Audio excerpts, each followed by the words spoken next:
Hello students, नमस्कार। I hope सभी अच्छे होंगे।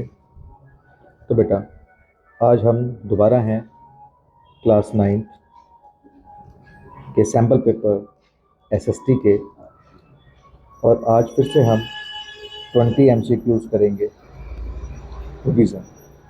And this is for 2025-26 batch.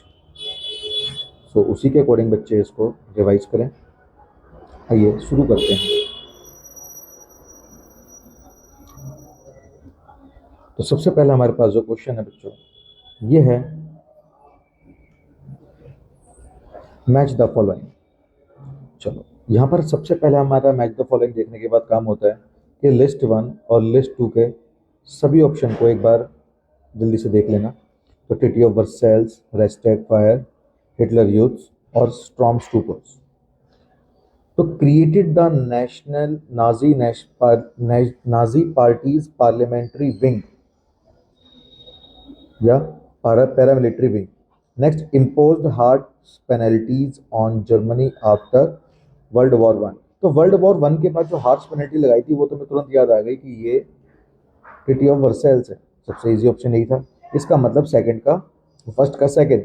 तो फर्स्ट का सेकंड देखेंगे हम, यहाँ पर फर्स्ट का सेकंड है और यहाँ फर्स्ट का सेकंड नहीं है, तो ये दोनों ऑप्शन क्या हो गए, आउट ऑफ द ट्रैक। तो ये बिल्कुल सीधा से समझ में आ गया कि यहाँ पर दो ऑप्शन क्या है, बिल्कुल ही बाहर है। अब हम देखेंगे इसके अकॉर्डिंग बी का क्या है, 4 या 3। तो बी देखते हैं, रेस्टेड फायर। या तो 4 है, aimed at indoctrinate German children, या फिर used by Hitler to clamp down the political rivals. तो रेस्टेड फायर, रेस्टेड क्या थी, जर्मनी की पार्लियामेंट थी, और उस पार्लियामेंट में हिटलर ने आग लगवा दी थी मिस्टीरियसली, जिससे कि पार्लियामेंट वेस्ट हो जाए और वो डिक्री से रूल कर पाए, मतलब अपने आदेश से शासन कर पाए। इसका मतलब बी का होगा 4। तो बी का 4 ऑप्शन क्या हो गया हमारा, फर्स्ट। ये बड़ा ही आसान तरीके से हमने एलिमिनेशन मेथड लगाते हुए फर्स्ट पार्ट पूरा करा। चलते हैं नेक्स्ट क्वेश्चन की तरफ। अब यहाँ पर है पिक्चर बेस्ड क्वेश्चन। तो सभी बच्चे पिक्चर देख पा रहे होंगे, तो इसको इजीली देखकर अब हम इसका नाम देखेंगे। सबने देख ली होगी आई होप। और इसका ऑप्शन देखते हैं। ऑप्शन है यहाँ पे ओलंपी डी गॉज, मैरी वॉल्सक्राफ्ट, कैरलॉट कॉर्डी और मैरी रॉलिंग। तो यहाँ पर हम जानते हैं इस पिक्चर बेस्ड क्वेश्चन के अकॉर्डिंग ये जो ऑप्शन है ये किसका है, ओलंपी डी गॉज का। तो ये एक महिला थी वहाँ पर जिन्होंने कुछ पॉलिटिकल क्लब्स बनाए थे फ्रांस के अंदर, तो ये उसी से रिलेटेड है। Let's see down the question number 3। तो during the industrial revolution society and economy change significantly when options captures the key development. तो यहाँ पे इंडस्ट्रियल डेवलपमेंट की बात हो रही है, सोसाइटी की बात हो रही है, इकोनॉमी चेंज की बात हो रही है। तो इसमें से कौन सा ऑप्शन जो है वो की डेवलपमेंट शो कर रहा है यहाँ पर। तो हम देखेंगे क्वेश्चन नंबर 3 के अंदर, women and children were completely excluded from the factory labour. बिल्कुल गलत बात है। जब फर्स्ट वर्ल्ड वॉर हुआ था तो रशिया के अंदर विमेन को भी वर्कर की जगह काम करने के लिए भेजा गया था, तो ये ऑप्शन गलत हो गया। Unemployment decrease significantly because industrial goods were high in demand.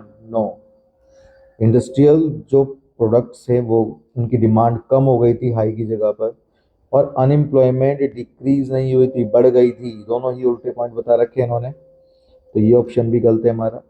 New urban areas, industrial hubs, railroads were established while working hours remain long and wages stay low. ये बिल्कुल सही पॉइंट है हमारा इसके अंदर कि जो वेजेस थी वो कम थी और लोगों को ज़्यादा घंटे काम करने पड़ रहे थे, और कहीं ना कहीं यही एक मेजर कारण भी था रशियन रेवोल्यूशन का। तो हमारा आंसर है इसके अंदर सी, क्योंकि social inequality was largely eliminated. बिल्कुल गलत बात है कि सोशल इनइक्वालिटीज थी वो एलिमिनेट नहीं हुई थी, वो बाहर खत्म नहीं हुई थी, जबकि वो बढ़ रही थी। दैट्स वाई हम कहेंगे कि ऑप्शन नंबर 3, क्वेश्चन नंबर 3 का ऑप्शन सी ही सही आंसर है। आइए चलते हैं नेक्स्ट क्वेश्चन की तरफ, जो है जर्मनी से, जर्मनी वाले चैप्टर से, थर्ड चैप्टर हिस्ट्री के। Adolf Hitler declared, I believe today that my conduct is in accordance with the will of the almighty creator। तो वो कहता है कि हिटलर कि मेरा जो डिसीजन है, मेरा जो मानना है कि मैं जो भी कर रहा हूँ वो ईश्वर की इच्छा है। अलमाइटी क्रिएटर मतलब इस सृष्टि के रचयिता की इच्छा है।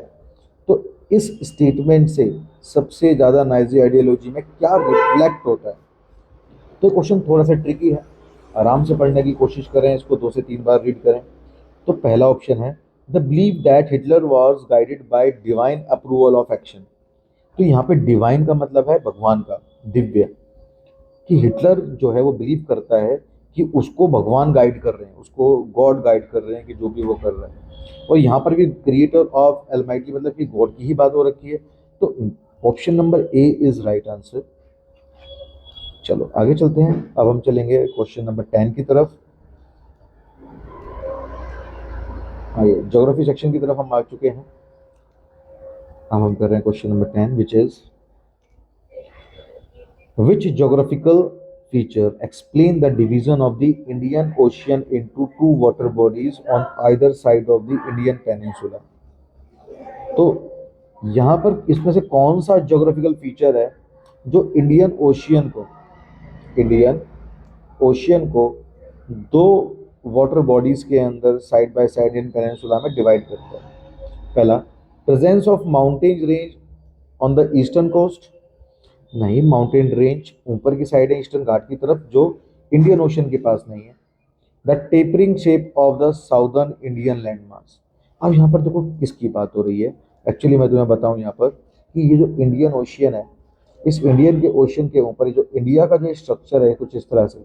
तो ये जो यहाँ पर टेपर्ड बोल रहा है, टेपर्ड मतलब इस तरह से जिसकी जो विड्थ है, चौड़ाई है, वो कम होती जा रही है, इस चीज को टेपर्ड बोलते हैं। इस चीज को क्या बोलते हैं? टेपर्ड बोलते हैं। ठीक है, इसको टेपरिंग शेप या फिर इस तरह से जो उसकी विड्थ कम होती चली जाए। तो यहाँ पे इंडियन ओशियन जो है नीचे, और इंडियन ओशियन यहाँ पे हम देखेंगे एक पार्ट ये और एक पार्ट ये, दो पार्ट में डिवाइड हो गया। तो हमारा ऑप्शन आंसर क्या होगा इसका? बी, क्योंकि यहाँ पर रिवर सिस्टम भी डिवाइड नहीं कर पाता और टेक्टोनिक प्लेट्स की शिफ्टिंग से डिवाइड नहीं हो रहा है किसी भी तरह से कुछ। Let's see the question number 11 which is identify the appropriate option to fill the empty boxes। तो यहाँ पर तुम्हारा एम्प्टी बॉक्सेस को तुम्हें फिल करना है, जैसे कि 1956 में launch of family planning programme. ठीक है, starting of declining birth rate. तो बर्थ रेट कब घटना चालू हुआ, और launching of national population policy. तो हम जानते हैं एनपीपी की तो डेट हमें बिल्कुल क्लियरली याद है कि 2000 थी, जिसकी वजह से ये ऑप्शन खत्म और ये ऑप्शन खत्म। सो आंसर वुड बी या तो सी या तो ए। ठीक है, अब यहाँ पे बर्थ रेट की जो बात हो रही है, ये बर्थ रेट डिक्रीज होना चालू हुई थी 1985 के अंदर। ठीक है, तो इसको हम याद रखेंगे डायरेक्टली। चलो, क्योंकि इस टाइम पे कांग्रेस की गवर्नमेंट थी और बर्थ रेट के लिए कुछ फैमिली प्रोग्राम्स चलाए गए थे। अब यहाँ पर हम देखेंगे क्वेश्चन नंबर 12 को। क्वेश्चन नंबर 12 के अंदर क्या क्वेश्चन पूछ रहा है कि cold weather season bring mid November in northern India. जो कोल्ड वेदर सीजन है वो नॉर्दर्न इंडिया में मिड नवंबर में होता है एंड स्टे टिल फरवरी। अभी तक देखो सर्दी, अभी तक गर्मी और सर्दी चल रही है फरवरी के अंदर भी, दिसंबर से। और जनवरी कोल्डेस्ट मंथ होता है नॉर्थ पार्ट के इंडिया के अंदर। और टेम्परेचर जो वो डिक्रीज करता जा रहा है जब हम साउथ से नॉर्थ की तरफ जा रहे हैं। Average temperature of Chennai on the eastern coast is between 24 degree to 25 degree Celsius, while in northern parts कितना होता है 10 डिग्री से 15 डिग्री सेल्सियस होता है। डे जो है वो गर्म होते हैं, नाइट्स जो है वो ठंडी होती है। जैसे आज के टाइम पर आप देख पा रहे हैं कि दिन जो है कंपैरेटिवली गर्म है, रातें ठंडी है। फॉस्ट पड़ रहा है नॉर्थ के अंदर, कोहरा कॉमन होता है, जबकि हायर स्लॉप्स पर एक्सपीरियंस होता है स्नोफॉल, वहाँ पे बर्फ पड़ रही है। During this season the north east trade winds prevail over the country. और इस मौसम में north east trade winds follow up कर रही है। तो यहाँ पर जो भी सारी बात हो रही है ये यहाँ पर विंटर सीजन की हो रही है। अब इसमें से क्वेश्चन क्या पूछा है, which of the following is the best explain the reason for rainfall on the Tamil Nadu coast during the cold weather season. बेटा तमिलनाडु जो कोस्ट है ना, यहाँ पर जो तमिलनाडु है, ये तमिलनाडु एक स्पेशल यूनिक प्रॉपर्टी शो करता है अपने पास, क्योंकि यहाँ पर विंटर के अंदर सर्दियों में बारिश होती है बहुत ज़्यादा। और यहाँ पे सर्दियों में बारिश होने का जो मेन कारण होता है वो होता है north east trade winds flow करती हैं यहाँ पर north east trade winds flow करती हैं सी से लैंड की ओर। जैसे ये हम देखते हैं, ये इंडिया का साउदर्न पार्ट है और साउदर्न पार्ट के अंदर यहाँ पर हमारे पास तमिलनाडु है, और यहाँ की तरफ जो नॉर्थ ईस्ट ट्रेड विंड्स है समुद्र से की ओर, यहाँ पर जो नॉर्थ ईस्ट ट्रेड विंड्स ये फ्लो कर रही हैं, और कौन से ओशियन से चल रही हैं, कुछ इंडियन ओशियन से और कुछ बे ऑफ बंगाल से, और इसकी वजह से तमिलनाडु के अंदर विंटर में रेनफॉल हो पा रही है। चलो, तो answer is C. Let's see the question number 13. Now the question number 13 is based on the formation and feature of northern plains. तो नॉर्दर्न प्लेन्स के फॉर्मेशन और फीचर्स की बेस पर इसमें से कौन सी बात इस रीजन के लिए ट्रू है, मोस्ट लाइकली टू ट्रू। तो हमें सही बतानी है इसके अंदर की सही बात कौन सी है। It consist mainly plateau and volcanic rocks. भाई नॉर्दर्न प्लेन्स में वॉल्केनिक रीजन नहीं है और ना ही प्लेट्यू है। इट इज एग्रीकल्चरली अनप्रोडक्टिव, बिल्कुल गलत बात। जो नेक्स्ट हमारा नॉर्दर्न प्लेन है वो एग्रीकल्चरली प्रोडक्टिव है, ये उल्टी बात है। और ड्राई क्लाइमेट नहीं रहता है यहाँ पर, मॉडरेट क्लाइमेट रहता है। It has fertile alluvial soil formed by river deposit millions of years. ये बिल्कुल एग्जैक्ट आंसर है हमारा कि यहाँ पर जो नॉर्दर्न प्लेन्स है वो सबसे ज़्यादा फर्टाइल होता है। It is sparsely populated due to extreme weather condition. नहीं, ये बहुत डेंसली, स्पार्सली नहीं, ये डेंसली पॉपुलेटेड है। चलो आगे चलते हैं बेटा अगले क्वेश्चन की तरफ। तो आंसर हमारा इसका सी हुआ। Next question is which of the following longitude is taken as standard meridian of India. अब स्टैंडर्ड मेरिडियन ऑफ इंडिया हमारी, वो हम डायरेक्ट जानते हैं 82 डिग्री 30 मिनट ईस्ट। ठीक है, तो सभी जानते होंगे 82 के ऊपर जो गोला है ये डिग्री होते हैं, इसको डिग्री बोलते हैं। ठीक है, और इसके बाद जो ये 30 के ऊपर जो छोटा सा डैश है इसको मिनट बोलते हैं, और ये जो यहाँ पे ई बना हुआ है ये डायरेक्शन है ईस्ट। तो 32 degree 30 minute east is the answer. Question number 15 को देखेंगे, विच of the following statement best explain the primary objective of Namami Gange programme. तो यहाँ पे नमामि गंगे प्रोग्राम की बात हो रही है, तो गंगा के लिए मतलब कुछ अच्छा करने की बात हो रही होगी। To create artificial lake along the Ganga for tourism promotion. No, artificial lake की जरूरत नहीं, गंगा ऑलरेडी वैसे ही बहुत ज़्यादा वाइड है। To build more dams across the Ganga river. No, power generation अच्छी बात होती है, लेकिन डैम बनाना रिवर के ऊपर एक नेगेटिव चीज़ है। ठीक है, डैम बनाने से रिवर को नुकसान होगा, तो नमामि गंगे में इस वाली बात तो नहीं हो रही। To conserve and rejuvenate the Ganga by reducing pollution. हाँ, इसके अंदर देखो पोल्यूशन को कम करने की बात हो रही है। रीजनोवेट मतलब उसको गंगा को दोबारा से नए जैसा करना है। तो ये आंसर हमारा मोस्ट प्रोबेबली सही हो सकता है। To divert the course of Ganga. Ganga के कोर्स को हम डाइवर्ट क्यों करेंगे, क्योंकि गंगा तो इंडिया से ही फ्लो हो रही है। तो ये ऑप्शन यहाँ पर गलत है, तो आंसर हमारा इसके अंदर सी हुआ। अब हम चलेंगे क्वेश्चन नंबर 20 की तरफ,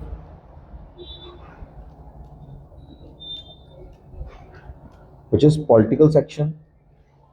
चलिए देखते हैं क्वेश्चन नंबर 20।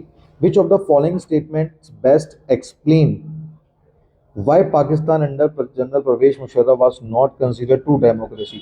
तो क्यों परवेज मुशर्रफ के अंदर जो पाकिस्तान था उसको ट्रू डेमोक्रेसी क्यों नहीं कहा गया।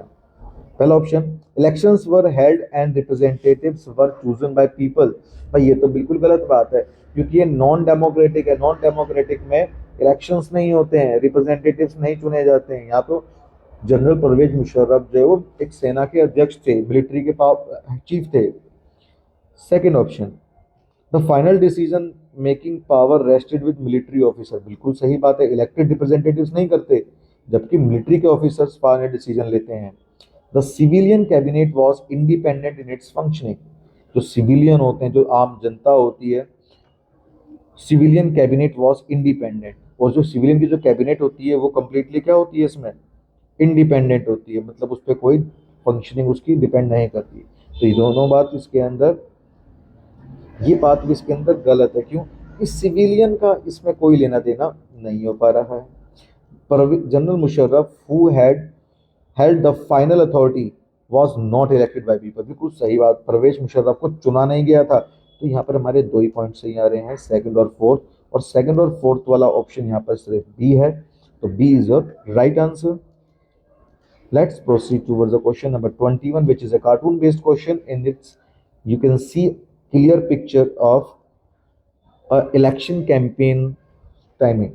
यहाँ पे इलेक्शन कैंपेन की कुछ टाइमिंग दिखा रखी है कि यहाँ पर एक मंत्री हैं, एक लीडर हैं, जिनके पास प्रोमिसेस का एक पिटारा है बहुत बड़ा, और यहाँ पर वोटर है, वोटर को देखो कितनी तरह से दिखा रखा है कि वोटर पीछे पीछे भाग रहा है, और एक डॉग की तरह दिखा रखा है जो बहुत प्यासा है, भूखा है, और उन्होंने प्रोमिसेस के पिटारे में से एक छोटा सा पीस उसको दे दिया ताकि इसको सेटिस्फाई कर सके और बाकी सारा पीस अपने साथ ले चले। तो यहाँ पर समझने की कोशिश करते हैं क्या बात होने की कोशिश हो रही है। तो प्रोमिसेस कार्टून के अंदर सॉफ्ट पॉलिटिकल कैरिंग है sack of full promises while a thirsty, प्यासा जो है यहाँ पर टायर्ड वोटर जो है left behind, which is following best explain the, इसमें कौन सा बेस्ट एक्सप्लेन हो पा रहा है इसके अंदर हम देखेंगे। Politicians fulfil all promise during the election, बिल्कुल गलत बात। अगर फुलफिल करता सारे प्रॉमिस तो ये सारे डॉग के पास होने चाहिए थे। वोटर्स इग्नोर इलेक्शन कैंपेन, बिल्कुल नहीं, वोटर तो चल रहा है पीछे पीछे, इलेक्शन कैंपेन कर रहा है वो। Politician often make promises to gain vote but fail to deliver them once elected, ये बिल्कुल सही बात है कि पॉलिटिशियन एक बार नेता बनने के बाद फिर वो किसी को नहीं पूछते, फिर वो सिर्फ अपनी ही चलाते हैं और वोटर की प्रभा नहीं करते। So right answer will be C part. Let's move towards the question number 21 के बाद 22। The question number 22 is, consider the following case and choose the correct option. So suppose the union government decide to implement a reservation policy for backward classes in government jobs based on commission's report. A group of citizens questions this policy, arguing that it was not signed directly by the prime minister. वो ये बात कर रहे हैं कि जिस पर directly sign नहीं हुआ है प्राइम मिनिस्टर के, can this decision still be considered valid, क्या ये डिसीजन वैलिड होगा कि कोई कानून बनाया गया और उसके ऊपर प्राइम मिनिस्टर के साइन नहीं है, तो क्या ये वैलिड होगा? तो yes, because ministers and officers act on the behalf of prime minister who lead the cabinet and exercise real decision making power. तो एक ग्रुप ऑफ सिटीजन जो है वो उसमें आर्ग्यू करते हैं कि बस not sign directly prime minister. तो देखो यहाँ पे जो बात हो रही है कि सपोज कि यूनियन गवर्नमेंट है वो डिसाइड कर रही है रिजर्वेशन पॉलिसी बैकवर्ड लोगों के लिए कमीशंस की रिपोर्ट पर। अब जो लोगों का ग्रुप यहाँ पर है वो क्वेश्चन कर रहा है कि इस पॉलिसी के ऊपर कि प्राइम मिनिस्टर से डायरेक्टली लिंक नहीं है, can this decision be considered valid. तो हम क्या कहेंगे कि ये वैलिड रिलेशन होता है हमारा, ये प्रेसिडेंट के साइन के बाद होता है, not by the prime minister. But जो प्रेसिडेंट के पास जो डिसीजन जाता है वो कहीं ना कहीं पीएम के थ्रू आता है, लेकिन साइन फिर भी किसके होते हैं? साइन प्रेसिडेंट के ही होते हैं इसके अंदर। So answer will be C part.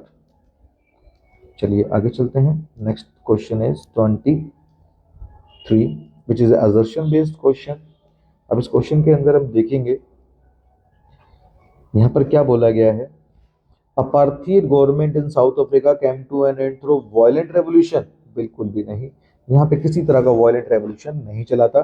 So A part is wrong, और ए पार्ट जो हमारा रॉन्ग होता है, फॉल्स होता है, तो आंसर होता है हमारा सी पार्ट। तो बड़ी ही आसानी से हमने इसको कर पाए। अब चलते हैं हम क्वेश्चन नंबर 29 की तरफ।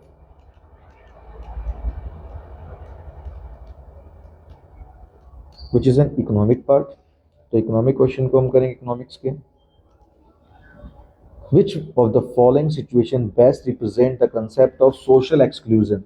बेटा सोशल एक्सक्लूजन मतलब होता है सोसाइटी से किसी को बाहर निकालना। ये हमारी सोसाइटी है और सोसाइटी से तुम एक ग्रुप ऑफ पीपल को क्या कर दो? बाहर कर दो, तो इसको बोलते हैं सोशल एक्सक्लूजन। तो a person is unable to read और write due to lack of schooling, नहीं, इसमें तो सोशल एक्सक्लूजन से लेना देना ही नहीं है। वर्कर इज पेड लेस, नहीं, ये इकोनॉमिक है। A girl is denied entry into a social function, एक गर्ल को किसी सोशल फंक्शन में जाने से रोक दिया, और एक्सक्लूजन मैंने बताया बाहर करना, रोक देना। So answer will be C. A family can not afford a balance diet, ये उनकी अफोर्डेबिलिटी इकोनॉमिक रीजन है, ये सोशल एक्सक्लूजन नहीं था। तो answer is C. What can be inferred about the reason of Bengal famine in 1943? 1943 में जो बंगाल के अंदर फेमाइन आई उससे क्या रीजन रहा होगा, क्या आप उससे समझते हैं? तो disruption in imports leading to decrease total availability of rice. वैसे डिस्ट्रप्शन आ गई इंपोर्ट के अंदर और अवेलेबिलिटी राइस की कम हो गई, तो देख सकते हैं हम इसको, अवेलेबिलिटी कम हुई है या नहीं। Next part, inefficient distribution system leading to uneven availability of rice. तो इनएफिशिएंट डिस्ट्रीब्यूशन सिस्टम, तो डिस्ट्रीब्यूशन सिस्टम बेकार हुआ है, क्योंकि राइस मान लिया कि मैं बंगाल में फेमाइन आई है, लेकिन पूरे इंडिया में तो नहीं आई ना, पूरे इंडिया के अंदर तो अच्छे से डिस्ट्रीब्यूट कर सकते थे, तो डिस्ट्रीब्यूशन में कुछ कमी आई जिसकी वजह से ये अवेलेबिलिटी राइस की घट गई। तो ये आंसर हमारा मोस्ट करेक्ट हो सकता है। कॉन्टिन्यूस डिक्लाइन इज प्राइस, नहीं, बिल्कुल गलत बात है ये। राइस के जो प्रोडक्शन है वो लगातार सालों से कम हुई है, नहीं, क्योंकि वो फेमाइन नहीं है। फिर फेमाइन में तो एक पर्टिकुलर टाइम में कम होती है। Drastic reduction is rice production, बिल्कुल भी नहीं, ड्रास्टिक नहीं हुआ था, ये फेमाइन की वजह से हुआ था, तो इन एफिशिएंट डिस्ट्रीब्यूशन की वजह से हुआ था ये, कि अनाज कुछ स्टेट्स ने एक्सपोर्ट कर दिया था और सबको नहीं मिल पाया। Question is 31। यहां पर क्या बोला गया है कि सीमा जो है is excluded from A social function, उसको सोशल फंक्शन से क्या निकाल दिया जाता है, बाहर। तो सोशल फंक्शन से बाहर निकाल देना उसकी कास्ट की वजह से, अभी हमने थोड़ी देर पढ़ा था, उसको बोलते हैं सोशल एक्सक्लूजन। तो विच इज सोशल एक्सक्लूजन, बिल्कुल डायरेक्टली हम कर सकते हैं इस आंसर को। Question number 32, which of the following examples best illustrate the economic invisibility of women's domestic work in the family. तो यहाँ पर किसकी बात कर रही है कि which of the following example best illustrate, क्या दर्शाता है कि economic invisibility, economic invisibility women जो वर्क कर रही है अपनी फैमिली के अंदर। तो Sheela cook, clean and take care of children but does not receive any payment of work. बिल्कुल करेक्ट आंसर डायरेक्ट ही दिख रहा है कि जो शीला जो है वो सारे काम कर रही है, लाइक योर मदर, वो सारे काम कर रही है, बट फिर भी उनकी कोई पर्टिकुलर सैलरी या फिर पर्टिकुलर कोई पेमेंट नहीं है। तो शीला यहाँ पर सही बात है, इसका आंसर हो सकता है। यहाँ पर क्या है, Buta cultivates fields and earn money, तो अर्न मनी कर रही है, तो ये फिर विजिबल है। Gita Gita sell fish market, वो मार्केट में बेच रही है, पैसा कमाएगी, तो उसके पास भी इकोनॉमिक विजिबल है। Both man and women equal paid, यहाँ पर पैसे जब मिल ही रहे हैं तो विजिबल है। हमें इनविजिबल की बात करनी है कि शीला जो काम कर रही है उसके काम की कोई कीमत नहीं आंकी जा रही है, बस उसको कहा जा रहा है कि you have to do this, this is your duty. Now the question is 33। 33 question को देखते हैं। ए पर्सन है X, try to explain why the poverty line varies between countries over the time. तो उनसे कहा जा रहा है कि जो पॉवर्टी लाइन है वो अलग अलग कंट्री के बीच में वो क्यों घटती जा रही है। Which of the following reason the most likely use by him or her, तो कौन सा रीजन उसके लिए कहा जाता होगा। तो different countries have different level of development, बिल्कुल सही बात है, अलग अलग कंट्री की डेवलपमेंट अलग अलग होती है, सोशल नॉर्म्स अलग अलग होते हैं, तो मिनिमम इनकम और consumption to meet basic need change accordingly. ये बिल्कुल एग्जैक्ट आंसर है कि हर कंट्री एक जैसी नहीं होती है, हर किसी का अपना अपना इकोनॉमिक सिस्टम होता है, हर किसी के पास अलग अलग रिसोर्स होते हैं, अलग अलग स्किल्स होती हैं, तो उनकी अलग अलग इकोनॉमिक पोटेंशियल भी होगा, इकोनॉमिक कैपेबिलिटी भी होगी। पॉवर्टी लाइन इज फिक्स्ड, बिल्कुल गलत बात, फिक्स नहीं हो सकती। All people everywhere have the same basic need, बिल्कुल गलत बात, सबकी सेम बेसिक नीड नहीं होती है। The poverty line depends on the physical quantity of food, बिल्कुल गलत बात, सिर्फ फिजिकल क्वांटिटी नहीं होती। तो आंसर हमारा इसके अंदर हुआ A part. Let's see towards the last question of this sample paper which is a match again. तो हम सबसे पहले पढ़ेंगे अपने लिस्ट वन को, buffer stock, MSP, PDS and ration shops. तो हम यहाँ से पढ़ते हैं, देखते हैं कौन सा हमारा सबसे इजी ऑप्शन बन रहा है। Helps to distribute food grains at lower price to the poor, तो पुअर पीपल को कम प्राइस में डिस्ट्रीब्यूट करने का काम कौन करता है। The fix price to encourage farmers to grow more crop, जो फिक्स प्राइस था उसको क्या कहा जाता था, उसको एमएसपी ही कहा जाता था।